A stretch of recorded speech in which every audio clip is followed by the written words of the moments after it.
Hiya, Sensters. Welcome to another episode of Making Sense Make Sense, the podcast that's all about demystifying the wonderful world of fragrance. It's me, hi, I'm the host, it's me, Thomas Dunkley. My mission, as ever, is to make sense make sense, which is why the podcast is called Making Sense Make Sense. Clever, I know.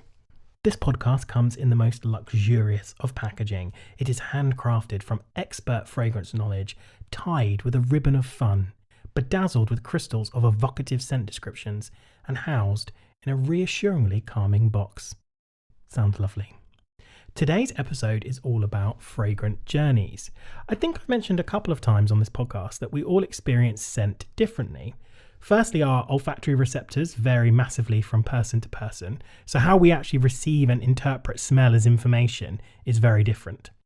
What's more, we all have different reference points, and these are shaped by our life experiences. So whilst I might smell lavender and think of the little sachets my mum used to keep in her wardrobe, you might smell it and think of running through the fields of lavender as a child. How naughty of you. We smell the same thing, but because we've experienced these things differently in the past, it informs how we interpret them. I'll give you another example. I bought a French friend of mine a beautiful neroli candle, and he started talking to me about how he loved it because it reminded him of baby powder. And I was really surprised by this because to my nose, it smelled nothing like baby powder. In my mind, baby powder is sort of rosy and sweet, not fresh and citrusy. Now, obviously, there's no right or wrong here, as I've said many times. If you smell it, it's there. But I was a bit bemused as to why our interpretation of the same scent was so wildly different. Now, as it turns out, it's because the reference point was so different.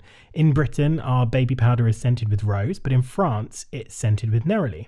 So I just find that absolutely fascinating, and it adds to this rich tapestry of scent and how we perceive it. We all have very, very different interpretations because we all come from very, very different places. And how we perceive scent is really linked to our cultural background. People all over the world wear fragrance differently and are attracted to different styles of perfumery. Not to mention the fact that they all have very different reference points when coming to interpret and describe what they smell. This is why I think it's really important to make fragrance and fragrance creation as accessible as possible, because all of these experiences and all of these differences in perception lead to really unique points of view. And as we move away from an industry that has predominantly been Eurocentric, we start to see new and intriguing olfactory voices at the table. And I think that's really exciting. Today's guest has exactly that, a unique olfactory POV. Today I'm speaking with Gurpal Singh Sahota, perfumer and founder of Kushbu Perfumery. Gurpal is a self-taught perfumer who creates scent with inspiration from his cross-cultural background, blending East African, North Indian and British influences. We talk all about his journey to becoming a perfumer, his meditation practice, and how his background informs his creations. It's a really fascinating conversation, but I would say that, wouldn't I? Before we get to that interview, you'll notice that I don't have adverts or sponsors for season 1 of this podcast, which means you get a nice, uninterrupted listen. I do, however, have a tipping service if you'd like to support me and the running costs of the podcast. You can do that by going to ko-fi.com/making sense make sense. That's ko-fi.com/making sense make sense. A huge thank you to those of you who have supported me already. I really appreciate it. Okay, housekeeping over. Let's get to the conversation. This is Making Sense Make Sense with Gurpal Singh Sahota.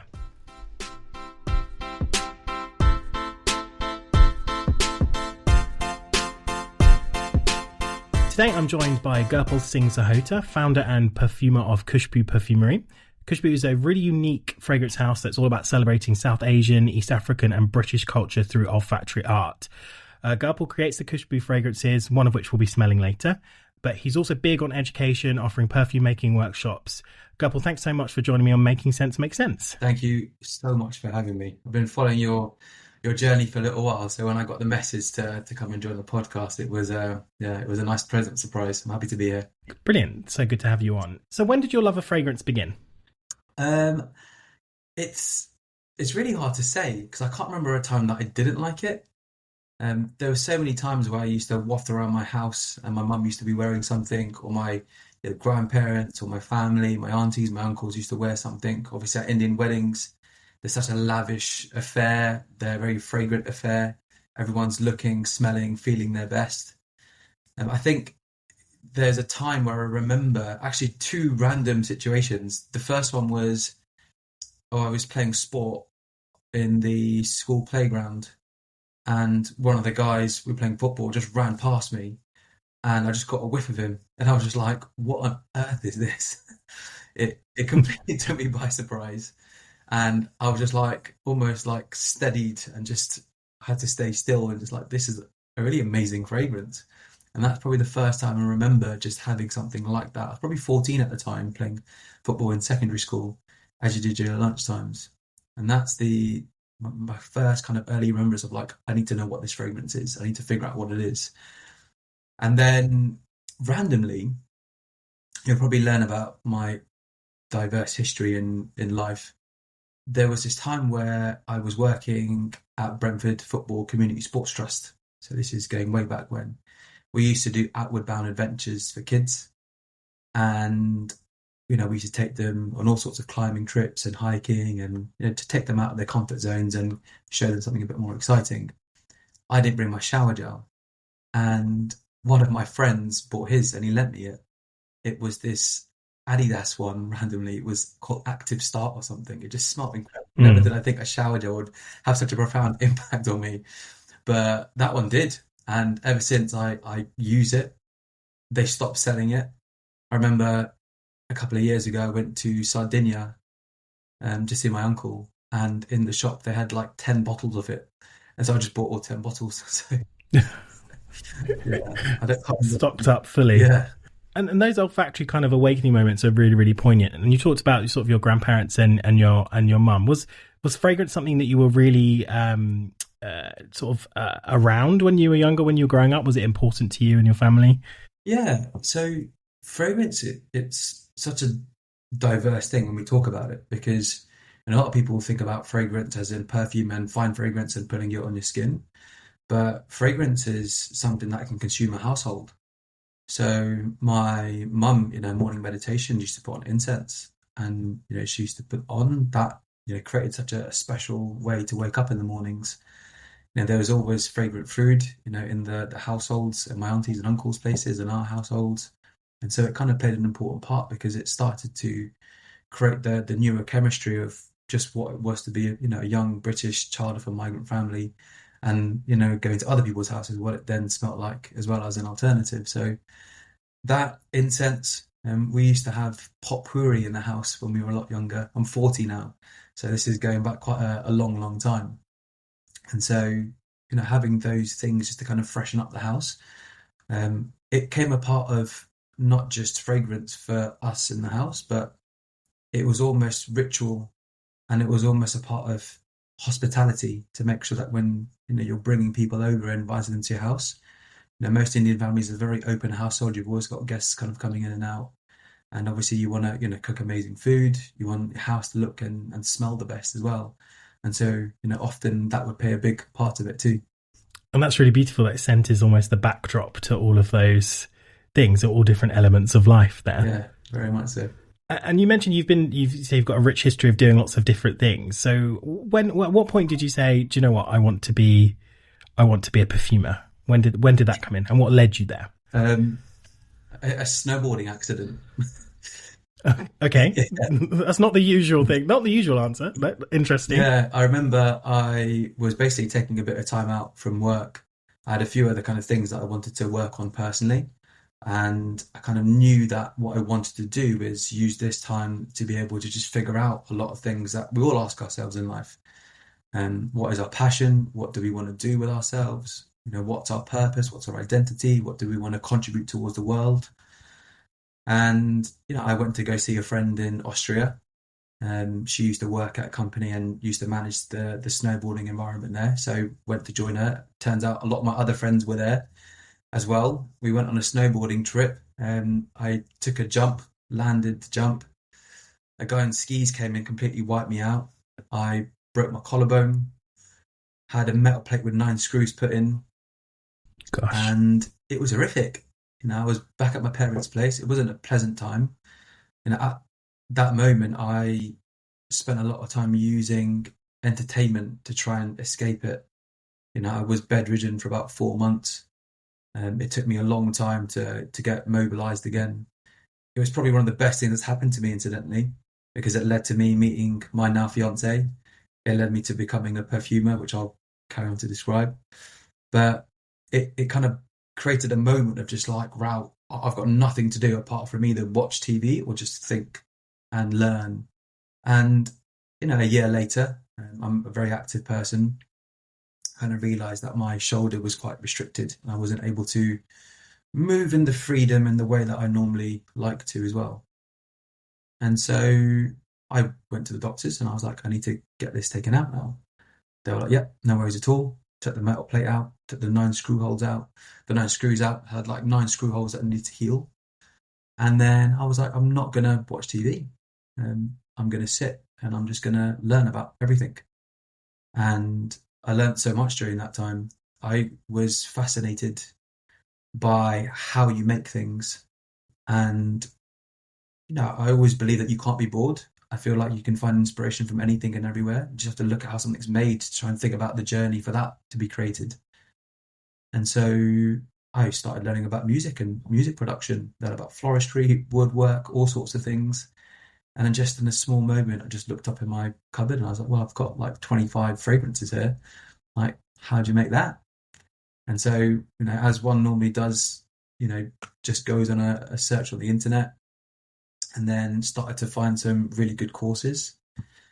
Trained with Emmanuel Moglen, ended up meeting Sarah McCartney, and then ended up meeting with John Stevens as well. And so, 7 years later, carried on that rabbit hole and, managed to create a brand and, found my passion, my purpose, my life's meaning and my life partner out of a snowboarding accident. So, yeah, not what you're expecting, but one hell of a journey, but one I'm very grateful for as well. Yeah, absolutely. And it's making the best of a bad situation in the best possible way. And, perfume is a very notoriously difficult industry to get into. It's a very closed industry. Did you, were there any big challenges to you becoming a self-taught perfumer? I think I'm yet to really experience that in my growth stage, because a lot of the time now I can, if I'm really honest, ignorantly just create. I've got my lab set up. I've got so many ideas for different fragrances that I'm just trying to formulate them and really make meaning from them, and how I want to be able to kind of share the stories behind them as well. And so, if I'm honest, my journey so far has been really open-armed. I think the fragrance community are just fantastic, especially when you get to just meet people, like yourself. I was at Aix-en earlier this year, got to meet phenomenal people there. All the perfumery meetings that I've been to, it's amazing, and I feel well received. I feel like there's a level of curiosity in my journey, which I like, because it's taken me a long time to kind of formulate my identity and what I am, my values, what I want to be as a person, and then, do that separately for the brand.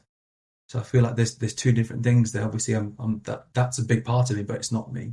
So how do I kind of use that as a form of self-expression to kind of share such rich histories and so on? So, and that comes through in the brand Kushbu. So what inspired you to create that? I have a fiance who's very creative. She's a writer, she's an actor, she's a dramaturg, she's a director. Her book's coming out later this year, and so, from a person who has a mother who's a florist and super creative, and a dad who's, very mechanically minded, I kind of found myself within this kind of like play of trying to figure out like what I do with all these skills and where my natural instincts lie. And I think perfumery really caters for that environment. You can be creative and you can be, you need to be exceptionally mechanical in your approach when you create something as well. So Kushbu came about actually from, a series of me getting loads of materials, just self-studying, obviously doing all the other courses as well. And I was like, well, this is actually more than a hobby now. This is something that I really, really want to do. And during the morning, so once a week, I do a ritual, which is called Amritvala, which is essentially getting up before the crack of dawn, and I'll meditate for about between 45 minutes to an hour. So usually around 3:36. I'm quite weird with my times. So around 3:36, I'll get up in the morning once a week and meditate. And during that time, there is this sense of just complete clarity. And during that time, I have like some of my biggest inspiration moments as well. And when I was thinking about what to do with this, I was like, well, actually, I kind of need to, use my skill set now to start creating fragrances. I don't know where it's going to go. I've still got no idea. But at least what I'm doing is putting my creative, output there in the world of scent and fragrance. So it came about from that, from just a realization in meditation. I think there's something lovely about that you're just sort of following the path of seeing where it takes you. There's, no grand plan or strategy. It's just sort of the emotion side of feeling it and the creative side of seeing where it takes you. And Kushbu is a Punjabi word meaning the enjoyment of smell. Yeah. So you're kind of bringing it back almost to its basics, which is it's just about creating beautiful smell, but it's also about celebrating your cultural heritage through olfactory art. How do you feel that translates into the fragrances you create? Kushbu itself, the name came from another meditation as well. Like my grandma, when she was alive, she was cooking one of my favorite dishes. It's called olive paratha. It's like this stuffed chapati, which is kind of lightly fried, loads of spices. You have it with yogurt and a cup of cha in the morning on a Sunday. It just fills up the aroma of the house. I'd imagine every culture has something that's very similar where you look forward to, on a Sunday morning. My grandma cooked this for me, and it just made me so happy that she was, feeling ill and she wanted to, to make this dish for me. So, I went downstairs, the whole house smelled in such an aromatic way. And no, I just said to her, like, Mama, like, thank you so much for making this. It's made me so happy. It's given me so much joy.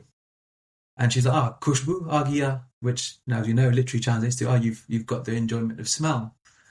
And from that moment, I was just thinking, God, there's so much like culture and identity that isn't spoken about in fragrance.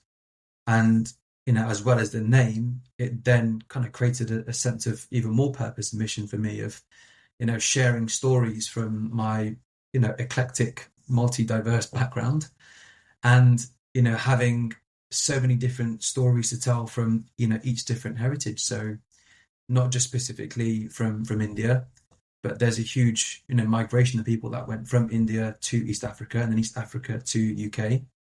And there's so many stories within that I want to share.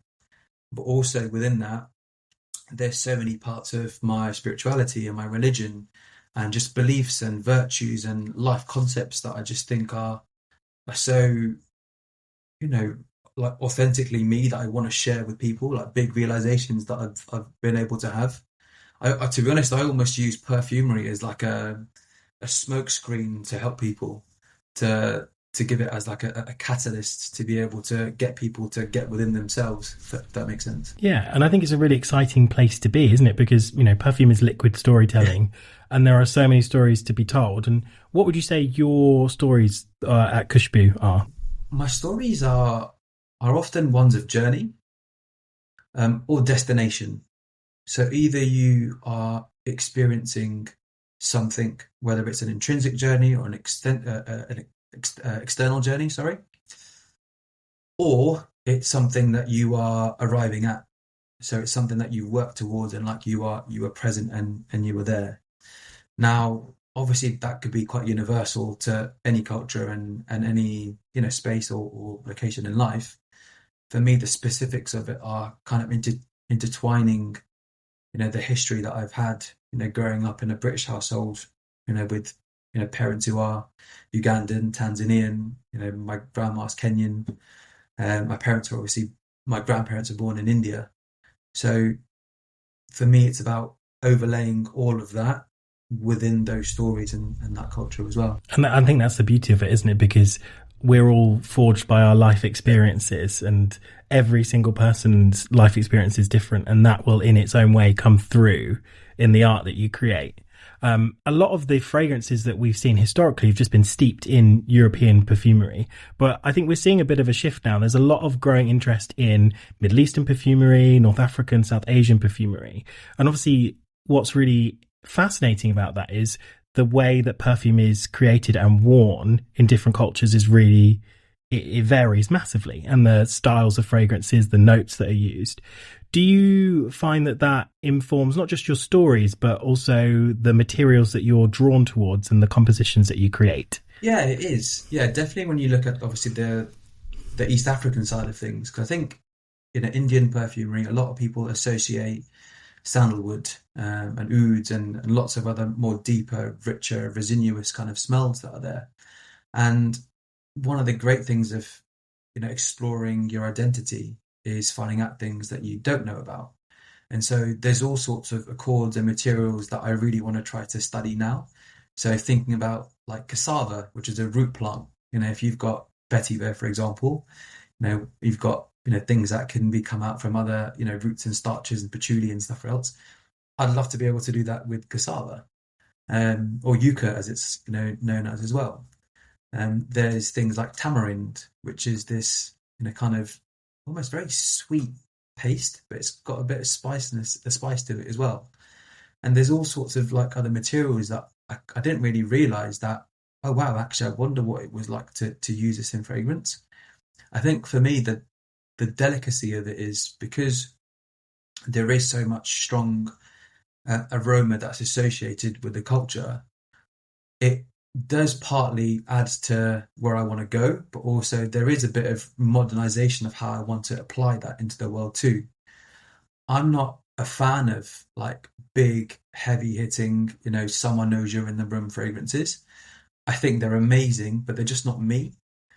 I am much more a fan of like a stronger, intimate skin scent that kind of stays in your aura and your element and your space, that people will have the intimacy of kind of being invited into, as opposed to it kind of like having like the ciliage and it kind of lasting around for hours.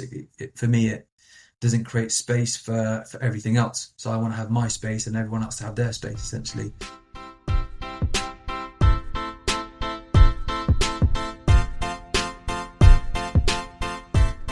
And I think this is a really good opportunity perhaps to smell something that you've created. So I know you've got some more fragrances on the way that you're working on in the background, but you've got currently one for sale, which is Moschino. Yep. So can you tell me a bit about the inspiration behind it? Moschino is probably like my statement of coming into the world of perfumery.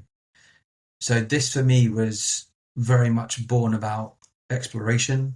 Like the olfactory journey is about people going through just pain, struggle, and then finding their community, which I feel like I've done in my culture and also in the perfumery community as well. And so the journey that you go through inward is that, well, the burn rate of it is quite quick because you've got some notes that kind of fly off very quickly. So that's your mango, the cassis, obviously the bergamot, orange flower. They really create this kind of like juiciness that you're supposed to smell, but it's like a tart juiciness, not like a sweet jammy sweetness. And then from there, very slowly as that kind of burns away, there's this depth and this warm, resinous feeling that is left over from the labdanum, the myrrh, the galbanum, and then obviously underneath that there's patchouli, sandalwood, vetiver, and there's like some musks that I've kind of put in there as well to support and uplift the whole journey. The interesting thing with this is that when I create a fragrance, I create an intention first. So what I do is share what I would like people to experience and feel before then actually creating the scent story beyond that as well. So with this, it was very much a feeling of familiarity, of comfort and warmth and discovery, and then having a feeling of rapture at the end of that, this feeling of just like, explosive happiness of kind of finding yourself as well. I often have people, without even reading any of it, share with me that this feels like a hug, and this is exactly what I wanted it to feel like, just like you're hugging your best mate and you've not seen them for a while.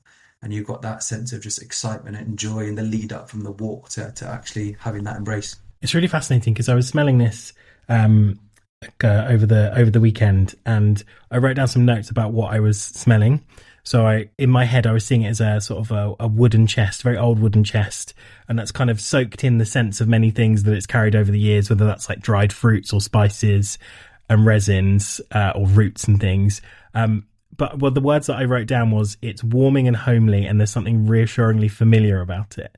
So it's it just shows that if you're starting with that intention, it's obviously really clearly driving through into the composition itself, which is it's a fascinating way. Normally people we normally start with a concept or an experiment, but to start with a feeling, I think, is quite an unusual method. Yeah, yeah. I think there's so much power that fragrance and scent has into obviously having an impact on our mood and our emotions and the way that we're feeling and our identity.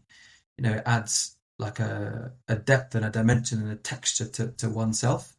And internally, I think you said this as well, and I think we will agree in this. It makes you feel like you're kind of playing a character or a role, or enhancing certain personality traits that you want to boost that day. And I really feel like the world could do with a big hug. So this is exactly what I wanted to do with it. Yeah, absolutely. It is, fragrance is fancy dress, as I often say.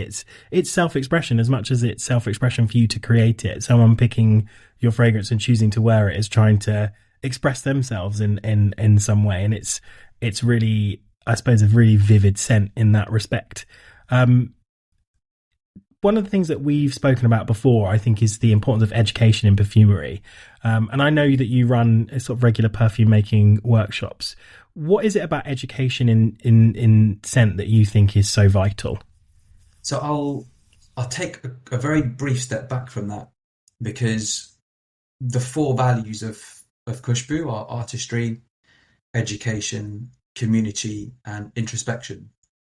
I'm not sure if introspection is a word or not, but being able to go within oneself essentially. And so if I look at the workshops, they allow me to do all of that. It's the one place where, in my coaching background, where, I used to coach, people with special needs, young children into all sorts of different sports, using sport as a catalyst to improve and allow one person to grow and develop themselves. For me, this allows that skill, which I sincerely love and, really find a big part of myself, and allow me to be able to obviously have that expressed in the workshops too. Education is so important to me, because there is this barrier that exists from us to the retail shops, and the mystification of what is actually done to get it there in the first place. Harking back to the inspiration that I had to become a perfumer, of how is it made, what do you have to do to actually make a fragrance? I think for me, I want to be able to answer that question for other people that want that answered, and having the workshops allow me to be able to do that. So, I use that as a way to be able to show people not just how to make fragrances themselves, but show them the raw aroma chemicals that we use as well. And, beyond that, talk to them about the neuroscience behind it too, the science nerd and geek. And so, looking at like how the relationship between identity is formed, why people smell in a certain way, why they're attracted to certain things, seasonally, what that kind of means too. One of my recent workshops, it was a really warm day and everyone just wanted to make a spring scent, and it was amazing. But 2 weeks before that, when it was a little bit colder, there was much more like a warm, resinous kind of feel that everyone wanted to create too. So education for me is paramount, because I want to be able to show people that it's not as hard as you think to actually make the fragrance, in terms of the journey of creating it, having a scent story, having an intention. Obviously, making it a lab in something else is completely different, but that the creative brief of it is important as anything for me. And I think the thing is, there, like you say, there's so many barriers, and I think lots of people don't know about fragrance in the way that we do, but they have the interest. The interest is there. Whenever I tell people about what I do in terms of fragrance, they're always fascinated and they ask loads of questions. So it's a great way to break down those barriers, and I think our industry could do so much more with that. Whether it's about becoming a perfumer or evaluator or other roles, the routes in are quite restrictive.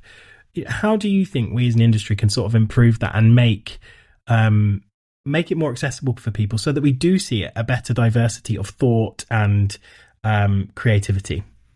I think there's companies and places like Fragrance Foundation, British Society of Perfumers, that really contribute quite a lot in doing that. And I think there's events that they do and workshops that they have that really allow it to be a lot more accessible. And I think that's just a really big pioneering first step. Obviously, globally, you've got places like Art and Olfaction, that do it as well. And so I just think there needs to be more of that in every culture in all parts of the world, that kind of allow people in their own languages to break down the knowledge to be able to do that. I think the challenge is that because perfumery, if I create a fragrance, it's not technically recognized as being art. Like, people can come and steal it, or they can copy it, and they can obviously make variations of it as well. And so there is like a barrier of us obviously wanting to be able to make our own fragrances, have our own self-expressions and our identity that we're kind of pouring out into it, and doing that for ourselves, but also in the same way kind of showing other people how to be able to do that as well is something that I reckon we can do more of. So if more perfumers wanted to do workshops and spend more time kind of talking about the process and educating of it, I think it would always be well received. Absolutely, I agree. And what's next for Kushbu? Oh God, there's the next fragrance that's coming out is Ananda. So Ananda means bliss in Punjabi. That was created because it was a destination fragrance, as in like this is purely about a statement of you've arrived at where you want to be. And for me, it's very much a case of me, being able to be in the perfumery community as a statement, saying like I've landed, I'm here. And it's masked with all sorts of other philosophy that I'll share kind of later on as well. I've got another series of 5 fragrances that I'm doing about the 5 virtues that are created that are quite important to me and other people of Sikh identity. So the perfumery side, I feel like I'm spending too much time in the lab making all the fragrances. The workshops are something that I hold so dear, and I really want to spend more time doing the workshops. Hopefully I'm going to be working with more universities and other people that I can go in and obviously break that barrier down for people. But also, one of the things that I love doing is, from my kind of coaching background, is being able to help people identify with themselves better. So I've created this framework that will allow me to be able to interpret people's personalities and create bespoke one-off fragrances literally for them. There's a few people that I've done it with now, and it's like a 4 or 5 hour, deep dive into yourself to be able to really understand, is it something that you want to do to be able to recreate a moment, or to be able to create something or a persona or something in your life that you want to aspire or move towards as well.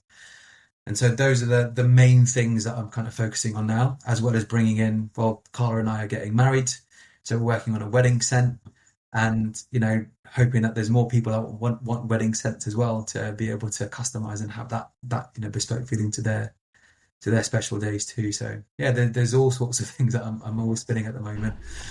Keeping very busy. And that bespoke aspect's really, really interesting, because obviously when you're creating fragrances for your collection, it's to your brief, to your vision. How do you find that? How different is it when you're creating with someone else? Oh, it's a lot of people know themselves to the extent that they know themselves. Really obvious statement, but what you don't know, you don't know. And so that process is something that really goes into the root of people. People come out, they're almost saying it's like a full-on therapy session, and they've like had all sorts of things and realizations and whatever else that they've kind of come through it. And that's exactly what I want. I want people to be able to, go within themselves, introspection obviously being one of the other values, and uncover things about themselves that they didn't necessarily know. And then we capture that little spark, that bit there, that moment, that realization is the thing that we use as for the vast majority of the time as the essence of the fragrance as well. But obviously interpreting that, as you know, language and perfumery is so restricted. A lot of people struggle to be able to do it. We still struggle to do it. Not everything's fresh, clean, and resinous. There's so many more words that we can use, that we have to borrow from other senses to be able to apply to this as well. So it's a real, kind of like deep dive into someone to be able to get that out of them. Really fascinating sort of way to kind of get to know people, isn't it? Through their tastes and what they want to smell like. Yeah. And finally, what would be your advice for anyone who's looking to get into perfumery, whether they were wanting to follow in your footsteps to be a perfumer or a brand founder? What would your advice be? Reach out. I think reach out to anyone and everyone, make connections, be persistent. I know it's annoying for some people, but I think that's the only way to really do it. I think networking, going to a lot of the events, they're so special because you generally do get to meet people that you don't otherwise get to connect with. And so I'd start with that being something that you have in the mind to do as an output. As an input, figure out what you want. Like, where is it that you see yourself in the perfumery world? There's so many different roles that are in the arena, in the world, that exist. And as you just described some as well, not everyone has to be a perfumer. There's other things that are there. You could have other skills in social media or interviewing or evaluating that you could obviously apply to it as well. There's such an open amount of talent that needs to be placed into here as well. And so I would always recommend people understand what their values are. So figure out what's important to you and to your life. And from there, see what then applies and overlays into the world of fragrance and perfumery. Brilliant. Excellent advice. And if listeners want to find out a bit more about you, where can they find you online? At Kushbu Perfumery on all platforms. So that's KUSHBU Perfumery on all platforms. Fantastic. Gurpal, it's been a pleasure. Thanks so much for joining me on Making Sense Make Sense. Amazing. Thanks for having me. I really appreciated it.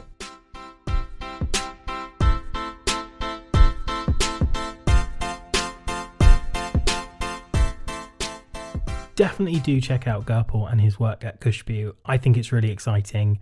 I love how each of his fragrances are stories of journey and destination. He's thinking about the emotion he wants to create, and that's really exciting.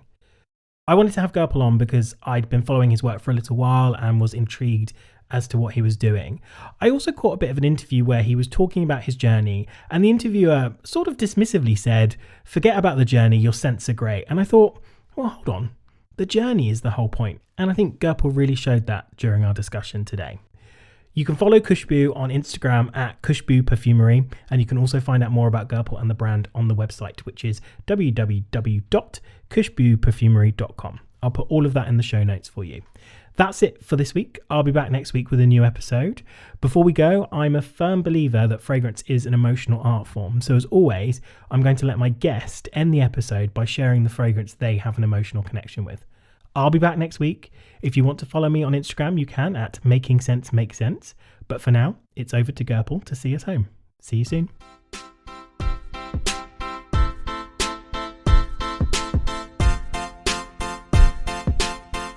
So the fragrance that I have a real connection with is probably that fragrance that I found when my friend was running past me when we were playing football. It was Moschino, Uomo, man in Italian. And that fragrance for me will always be that first time I felt this connection in my mind of just like, wow, like you can smell better than shower gel and you can actually smell great and you can have a signature scent.